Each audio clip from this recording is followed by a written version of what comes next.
Today I want to show you how to harvest spirulina for your bees.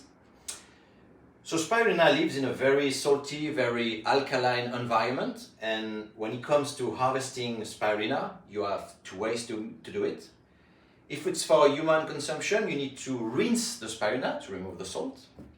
But if it's for the bees, you want to keep the salt, because if you've been in a backyard, in a bee yard in summer, maybe you notice that sometimes the bees come on your legs, on your arm, because you sweat, and the bees go after the salt. So you want to keep the salt in it. So to harvest spirulina, it's pretty much 4 steps. The first one is you want to strain your container of spirulina.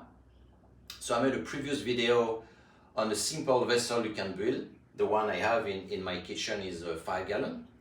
So you want to do like a first screening to remove potential dead cells, dust, the dust you could be having in your container. So what I do, easy, I take a bucket, I use one of those paint screen from Home Depot, and I pour the vessel in it. And that's the first step. And then you can harvest your spirulina. So usually we harvest 1/4 or 1/3 of the entire volume, because otherwise you will take too much spirulina. So my container in my kitchen is like 5 gallons, so I'm gonna harvest 1 gallon of spirulina. So spirulina is big as the diameter of one hair, so you could see them swimming in the medium.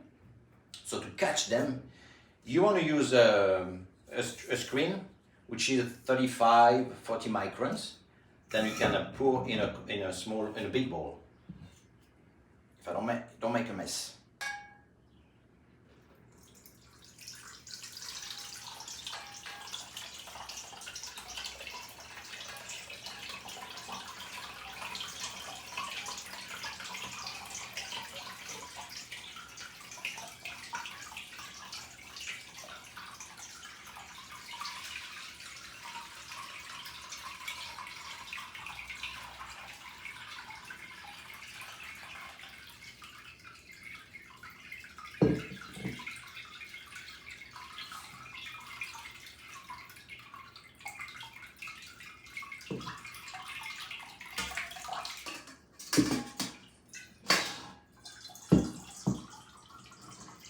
And then all the medium flows under the screen.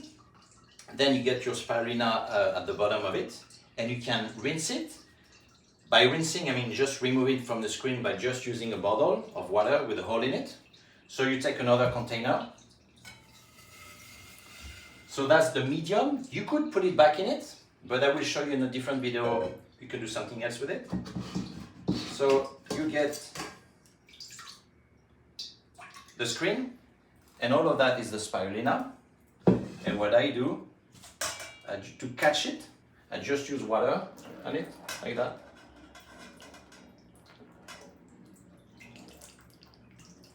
And that's it. It's something I do usually in mid-January for my bees. And then I took an ice tray, like that, and I start pouring my ice tray with fresh spirulina. And I put it in my freezer.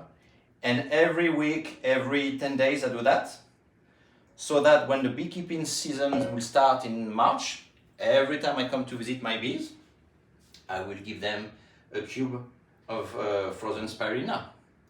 Et voilà!